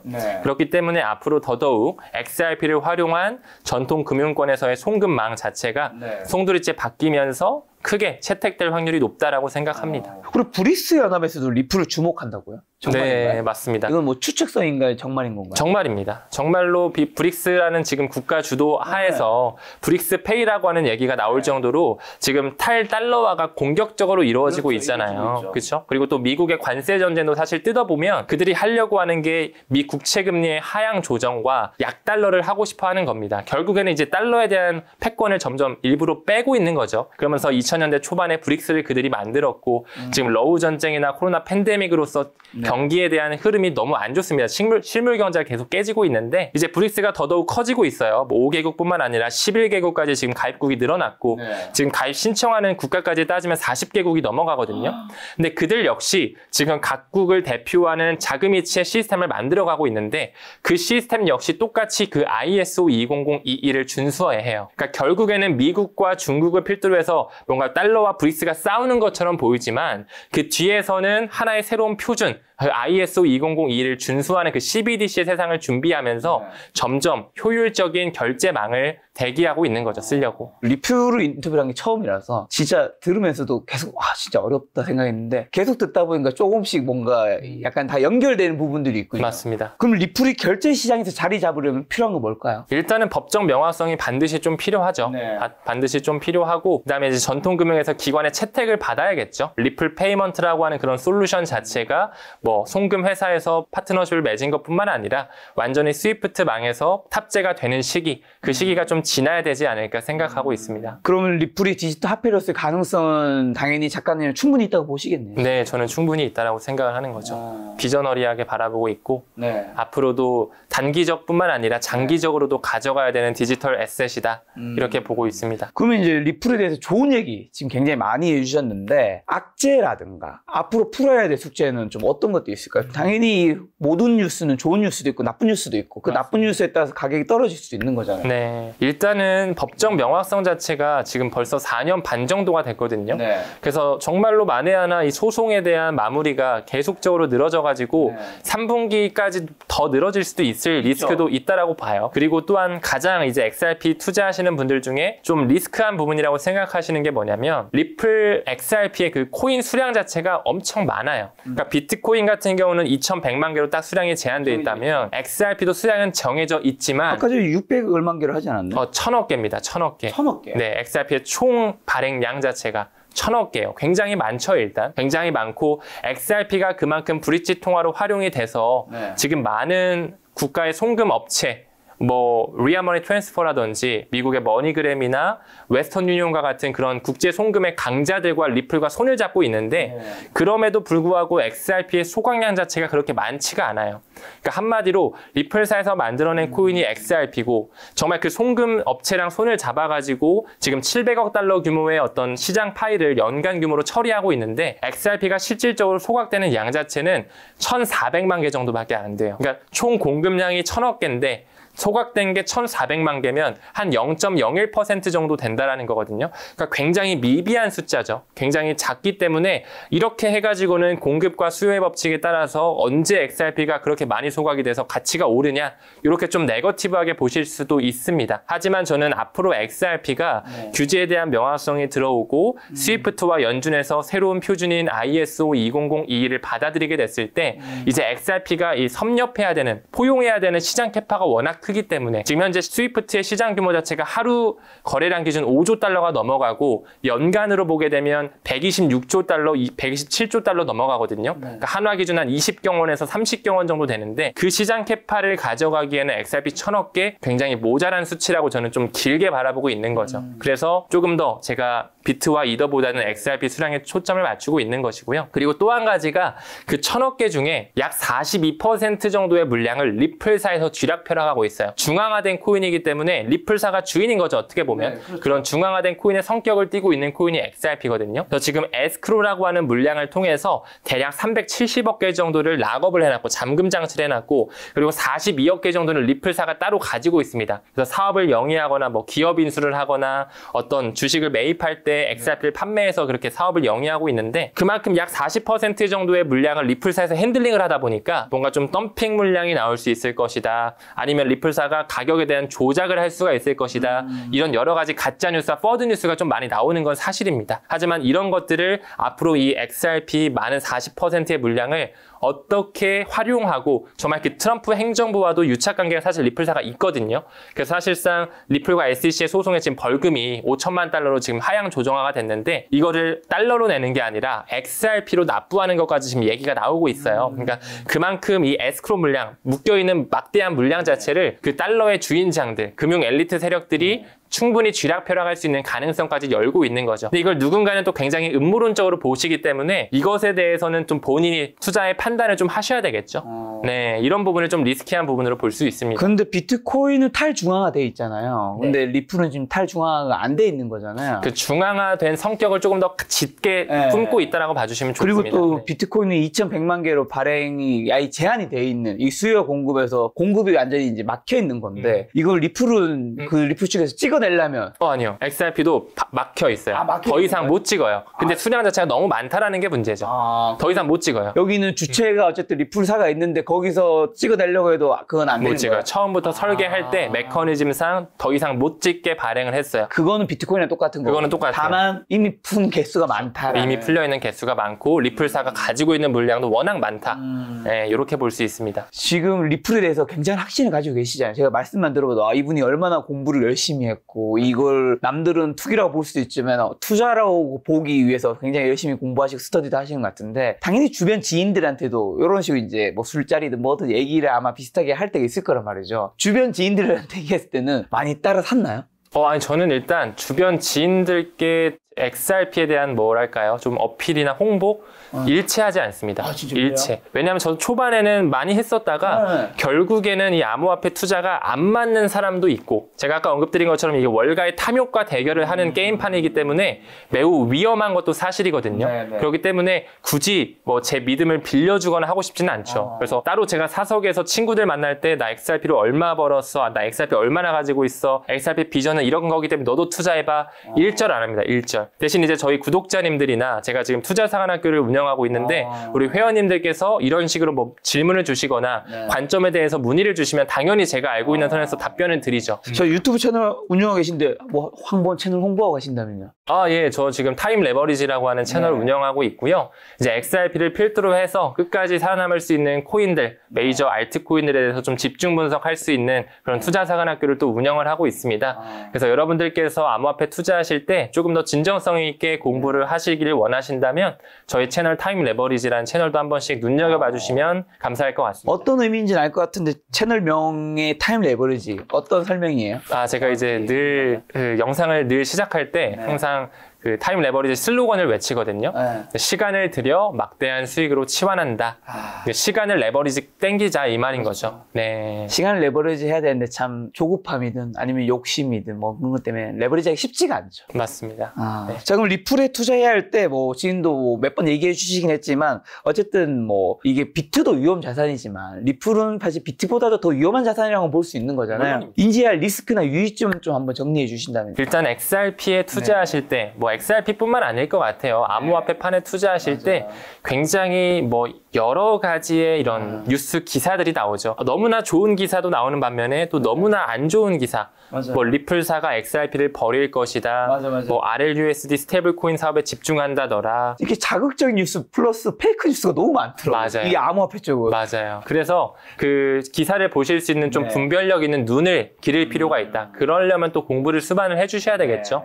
그래서 항상 여러분들께서 안전하게 투자하시는 걸 가장 최우선으로 하셨으면 좋겠어요. 뭐 해외 거래소 쓰시는 것보다도 웬만하면 뭐 세계 최대 거래소 바이낸스나 우리나라의 업비트 빗썸 정도 좀 활용하셨으면 좋겠고, 그리고 항상 안전하게 좀 지키면서, 그러니까 해킹 사태도 많고 요즘 막 유출 사태도 많잖아요. 개인정보 관련해서. 그래서 좀 잘 보관하는 것에 신경을 써주셨으면 좋겠고, 많은 분들께서 이제 막 유튜브 채널로 이제 공부를 많이 하세요. 많이 하시는데 너무나 좋은 유튜브 채널이 있는가 하면 또 이제 뭐 본인 연락처, 핸드폰 번호 이렇게 화면에 띄워놓고서 여기로 연락 주시면은 우리가 뭐 카피 트레이딩을 통해서 돈을 벌게 해주겠다. 여기 카톡방 들어오면은 이 종목 집어줘가지고 한 달에 10% 수익은 보장해주겠다. 이런 거. 그런 사람들이 전 제일 나쁜 놈이라고. 네, 너무 많기 때문에 항상 리딩방 그런 피해를 입지 않으셨는 게 가장 좀 중요하지 않을까 생각하고 있습니다. 맞습니다. 네. 요즘에 유튜브에서 김 작가 제 얼굴을 그 AI를 활용해가지고 뭐 하고 있다고 하더라고요. 여러분 제발 좀 이제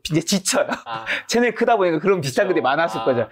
이제 주변 지인들이 제보해줄 때마다 또 어떻게 없애나. 그러네요, 진짜. 야, 채널이 워낙 또 크시다 보니까. 여러분 꼭 당하지 마시기 바랍니다. 그리고 또 비트랑 이더, 리플 투자하시는 이제 작가님이시지만 또 다른 코인도 뭐 공부는 하실 것 같아요. 리플 외에 또 주목하고 있는 알트코인 혹시 좀 있을까요? 저는 지금 포트폴리오를 전체로 봤을 때는 한 대략 10개 종목 정도를 좀 이렇게 분산화해서 투자를 하고 있어요. 비트 같은 경우는 이제 하나의 온라인 금이라고 보는 거고, 이더리움과 비슷한 어떤 스마트 컨트랙 쪽, 이더리움과 솔라나 체인 이런 거 굉장히 또 비저너리하게 보거든요. 그다음에 또 이제 금융망을 담당하는 XRP라든지 스텔라룸은 아까 언급 잠깐 드렸는데, 그러니까 각 영역을 대표하는 이런 코인들이 있거든요.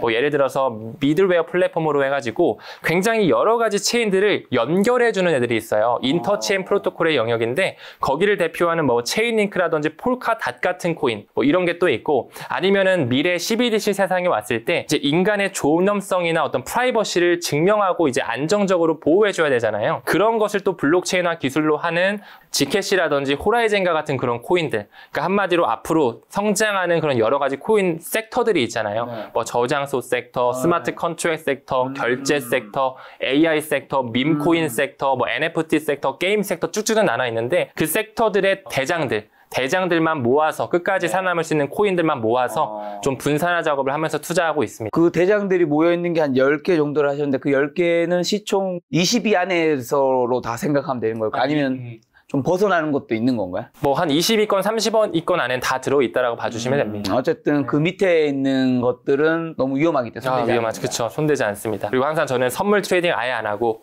무조건 현물만 가치 투자 위주로 하고 있기 때문에. 왜요? 선물 주변에 보면 하시는 분들도 있던데. 선물을 제가 이제 뭐 구독자님들 컨설팅 같은 것도 해보면 열에 열은 선물로 다 이르세요. 그러니까 선물 거래가 무조건적으로 잘못됐다 안 좋다 이런 건 당연히 아닙니다만 본인이 하루에 8시간 9시간씩 컴퓨터 차트 보면서 단기 매매 트레이딩을 하실 수 있다.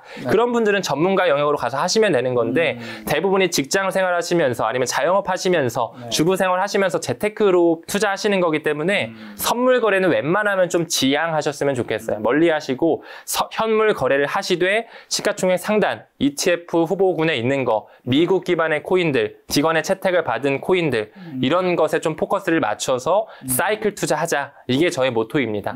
네. 2020년에 처음 코인 사신 거잖아요. 네, 맞습니다. 그럼 이제 20, 21, 22, 24, 24, 25, 한 6년 정도 되셨는데 주변에 일반 사람들이 코인을 투자해서 돈을 버는 사람이 많은 것 같으세요? 잃는 사람이 많은 것 같으세요? 현저히 높은 확률로 잃는 사람이 많죠. 우리가 그러면 이제 TV라든가 유튜브에서 보는 분들은 굉장히 극소수의 코인으로 돈을 번 부자인 분인 걸까요? 맞습니다. 저는 이제 그 퍼센티지 자체를 한 상위 3%에서 많아야 5% 정도가 코인으로 돈을 벌고 나머지 95%는 아쉽게도 돈을 못 버는 구조다라고 말씀드리고 구조이다. 그만큼 세력들이 갖고 놀기에 너무 좋은 판인 거죠.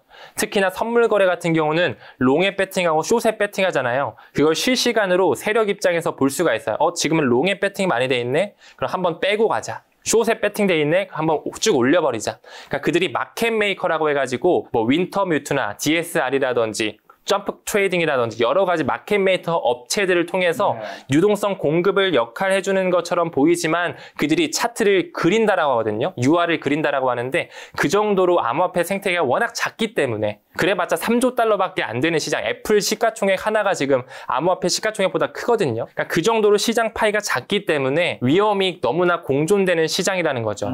그래서 선물 거래는 멀리하고 현물 거래 하더라도 변동성이 너무 커서 못 버티는 게 지금 사실상 현실이다 보니까 그만큼 공부한 사람, 숙제를 완료한 사람, 내가 정말로 피와 눈물을 닦으면서 본인의 어떤 펀더멘탈에 집중한 그 코인에 대해서 공부한 사람만 상위 한 3에서 5% 정도만 수익을 낼 수가 있다. 그러면 코인에서도 이제 그 트레이딩 하시는 분들 있잖아요. 네. 그중 그런 분 중에 성공하신 분들이 뭐 교육도 하고 뭐 그다음에 뭐 방송 유튜브도 하시는데 코인에서 트레이딩을 돈 버는 거는 실제로 좀 높은 확률로 가능한 일인가요? 아니면 어떤가요? 사실 제가 감히 그쪽에 대해서 뭐 공부를 해보거나 뛰어들어 본 적이 없어서 뭐 가능하다 불가능하다는 말씀드리기는 어렵지만 그런 채널들에서 본인이 배울 의지가 있다면 정말 직장생활 9 to 6 하는 것처럼 그 정도의 열정을 쏟으실 수 있는 분들만 그쪽에 수강을 하셔서 결과를 내보는 게 어떨까라는 생각이 들어요. 그게 아니라면 네. 사실 생각해보면 우리가 직장 생활도 열심히 하지만 9 to 6로 그 안에서도 승부를 봐서 올라간다는 게 쉽지 않은데 고작 내 하루에 한두 시간 써서 트레이딩을 돈 번다는 거는 차라리 장기 투자하는 게 나은 거겠죠? 저는 그렇게 생각을 하고 있습니다. 자, 마지막으로 그러면 암호화폐 변동성으로 불안함 느끼는 뭐 저도 포함됩니다. 저도 늘 불안합니다. 그런 분들에게 꼭 해주고 싶은 투자 조언 한마디 있다면요. 사실 개인 투자자의 거의 8할 9할 정도는 멘탈 관리라고 생각을 합니다. 뭐 하루아침에 5% 10%씩 왔다 갔다 하는 게 코인판이고 정말 알트코인에 투자할 때도 마이너스 뭐 20% 30%가 아니라 50% 마이너스 70% 심지어 마이너스 90%까지 감당할 수 있는 그런 강심장을 가진 사람은 알트코인에 들어와라라고 저는 말씀을 드리거든요. 그 정도로 정말 변동성이 너무 크고 멘탈적으로 힘든 게 코인 시장이기 때문에 여러분들께서 그만큼 버틸 수 있으려면 내공이 필요하다. 즉 공부가 수반이 되어야 된다는 거죠. 그래서 암호화폐 시장에 대해서 뭐 일반화해서 너무 부정적으로 보시기보다는 점점 이제 산업에 대한 트렌드가 바뀌어가고 있잖아요. 지금 우리나라도 뭐 원화 기반 스테이블코인 만든다더라, 기관이 이제 비트코인 사게끔 법안 만든다더라. 확실한 건 국가 단위에서도 굉장히 보수적이었었는데 과거에는 이제는 점차 늘려가고 있고 한국에서도 이제 ETF 만들어지려고 하고 있고 분위기가 좋아지고 있는 건 확실하죠. 네, 그래서 시대에 어떤 발맞추는 트렌드이기 때문에 이제 뭐 미국에서도 스테이블 코인 법안 받아들여지고 여러 가지 이제 법과 제도가 생겨지면 아마 전 세계적으로 따라갈 것이라고 봐요. 그래서 지금 우리가 조금 더 관심을 가져야 되는 분야인 건 일단 확실해 보이고, 대신에 방금 언급드린 것처럼 멘탈 관리를 하기 위해서 정말 뭐 유튜브만 보는 게 아니라 본인이 서칭도 해보시고 공부해 보시는 그런 가치 투자자가 되셨으면 좋겠습니다. 자, 아까 전에 리플로 경제적 자율 달성하려면 10,000개 정도 이상을 가지고 한 10년 이상 보유하면 된다고 하셨죠. 네. 꼭 10년 뒤에 작가님 다시 한번 모시고 그 당시 10년 뒤면 2034년, 5년 되겠네. 그때 리플의 가격은 얼마인지 한번 여쭤보는 시간을. 아마 우리 김 작가님께서 깜짝 놀랄 정도의 가격대가 가 있을 수도 있다는 것만 말씀드릴게요. 기다려지네요. 네, 기다려지네요. 그때 한번 또 좋은 시간 한번 만들어 보도록 하겠습니다. 오늘 만난 손님은 문창원 작가님이었습니다. 지금까지 여러분 소중한 시간 함께해 주셔서 정말 감사합니다. 오늘도 김 작가였습니다. 고생 많으셨습니다. 네, 고생하셨습니다.